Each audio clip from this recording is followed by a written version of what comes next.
제 2장.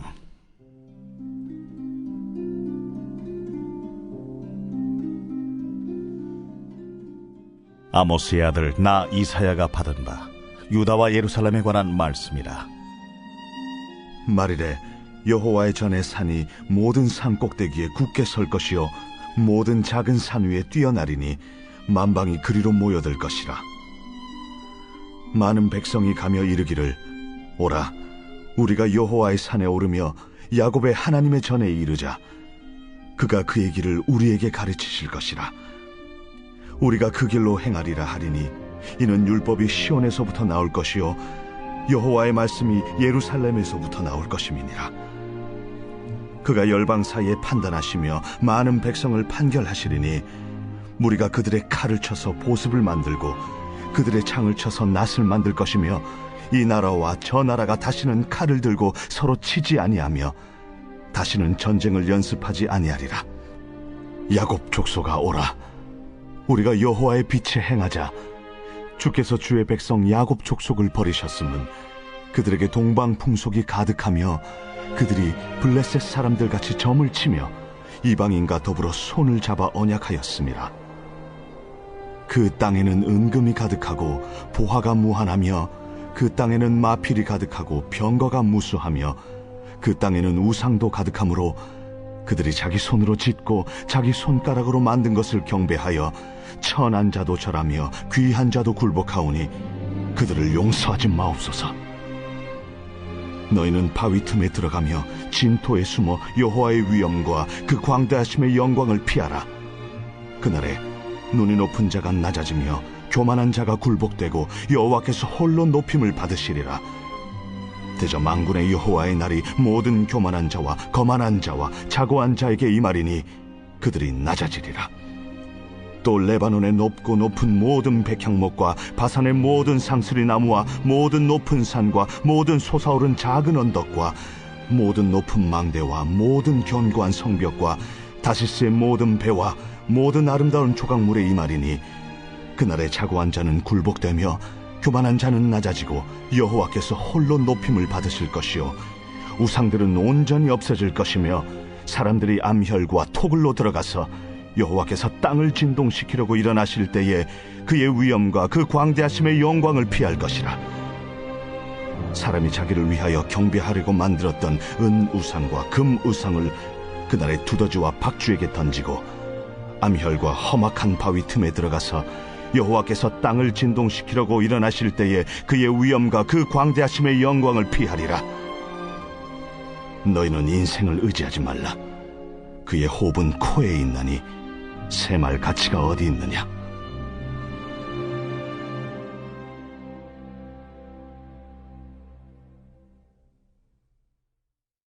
이사야 선지자는 장차 오실 그리스도에 대한 예언적 선지자로 부름받았을 뿐 아니라 복음의 선지자로 부르심을 받았습니다.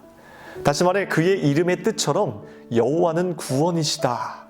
즉 한 가지 목적인 구원을 위해 하나님께서 친히 세우신 선지자라는 것입니다. 그가 예언한 그리스도의 초림과 재림은 그 시대 이스라엘 백성들 뿐 아니라 우리 모두를 위한 구원의 메시지입니다. 그리고 이 구원의 엄청난 능력 아래에 살면서도 여전히 탐욕스러운 죄를 짓고 살아갔던 이스라엘 백성들을 향한 심판의 메시지임과 동시에 현 시대를 살아가고 있는 우리 그리스도인들을 향한 강력한 경고의 메시지이기도 합니다. 이사야 선지자는 하나님의 구원이라는 목적을 이루기 위해 부르심을 받았는데 왜 심판에 대해서 이야기하고 있는 것일까요? 이사야 선지자는 오늘 2장 말씀을 통해 불순종과 우상 숭배자가 되어버린 이스라엘 백성들을 용서하지 말라고까지 하나님께 호소하고 있습니다. 8절과 9절 말씀입니다. 그 땅에는 우상도 가득하므로 그들이 자기 손으로 짓고 자기 손가락으로 만든 것을 경배하여 천한 자도 절하며 귀한 자도 굴복하오니 그들을 용서하지 마옵소서. 이사야는 왜 그들을 용서하지 말라고 호소하고 있는 것일까요? 그것은 아마도 구원의 능력과 구원의 가치를 잃어버린 자들에게는 이미 그 어떤 소망과 희망이 없는 곳, 지옥 그 자체이기 때문이 아닐까요? 우리들에게도 이러한 구원의 능력이 여전히 내 삶에서 살아서 역사하고 있으며 구원이라는 참 의미에 대한 올바른 반응으로 살아가고 있는지를 내 자신을 돌아볼 필요가 있습니다. 이스라엘 백성들은 그리고 우리들은 왜 이토록 구원이 주는 생명력을 잃어버리는 것일까요? 여러 가지의 원인이 있겠지만 가장 큰 원인은 구원의 의미를 익히 알고 있다고 생각하기 때문입니다.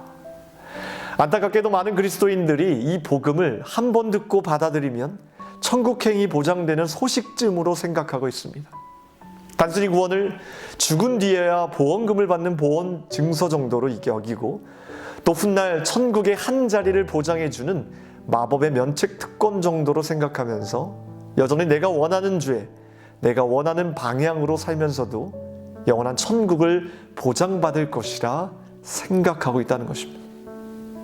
그런데 구원의 첫 출발점은 이 모든 아니란 생각으로부터 건진받는 것이라 생각합니다.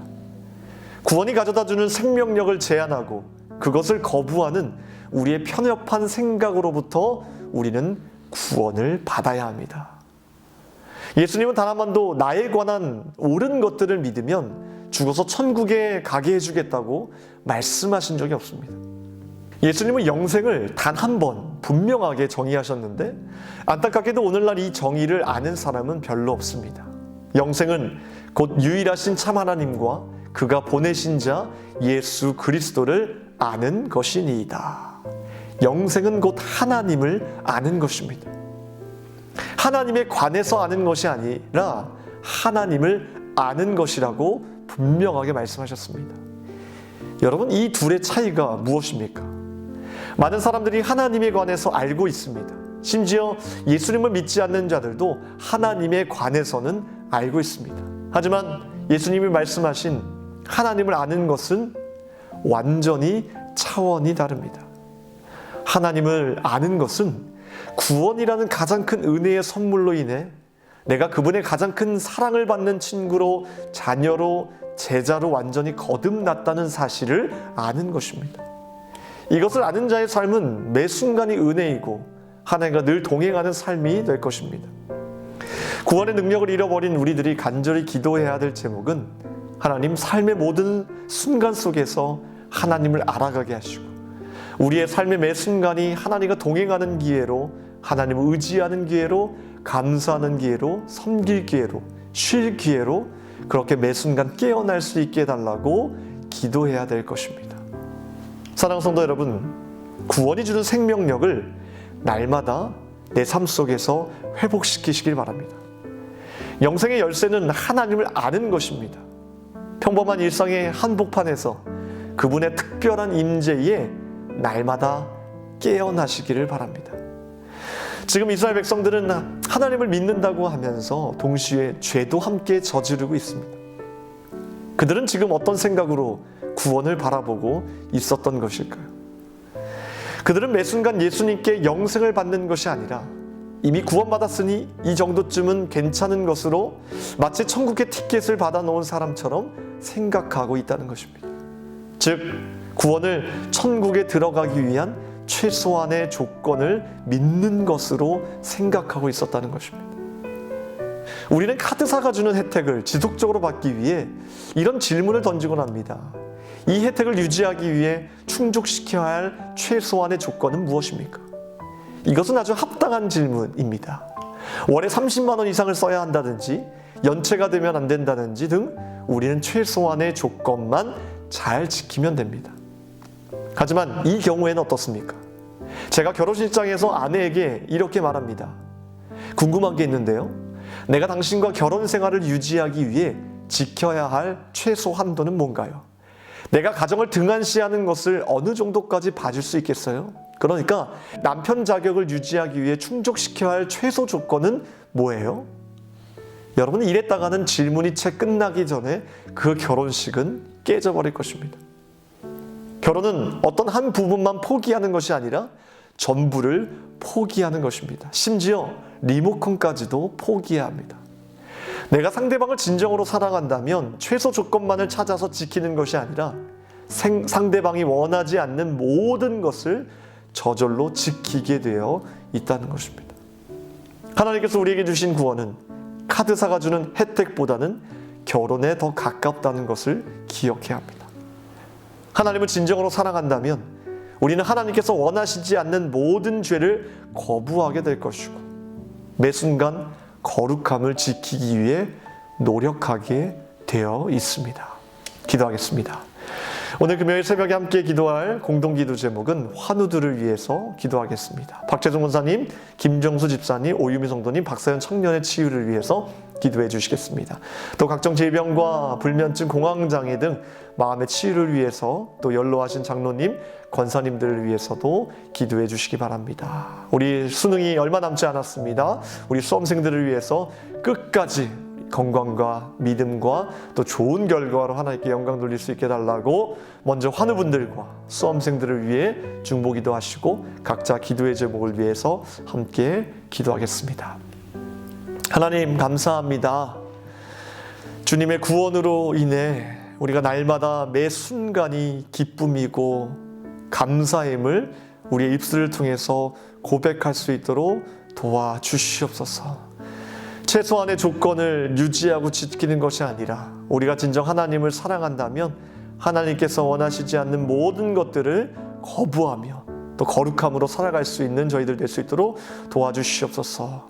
환우분들을 위해서 간절한 마음을 기도합니다. 주님께서 고쳐주시고 회복시켜주시고 이길 힘을 더하여 주시옵소서. 연로하신 장로님과 권사님들의 건강까지 주님께서 책임져 주실 줄 믿습니다. 하나님 수험생들을 위해 간절히 기도합니다. 그들의 건강을 책임져 주시고 믿음을 더하여 주시고 좋은 결과로 하나님께서 예비하신 하나님 귀한 진로의 문, 학업의 문이 열려질 수 있도록 도와주시옵소서. 이 새벽에 간절히 기도하는 제목들마다 주님께서 응답하여 주시옵소서. 세우신 주의 사자 목사님 늘 강건하게 지켜주시고 선포하시는 말씀마다 하나님의 능력의 말씀이 선포될 수 있도록 주님 역사하여 주시옵소서. 모든 것 감사드리며 예수 그리스도의 이름으로 기도합나이다. 아멘.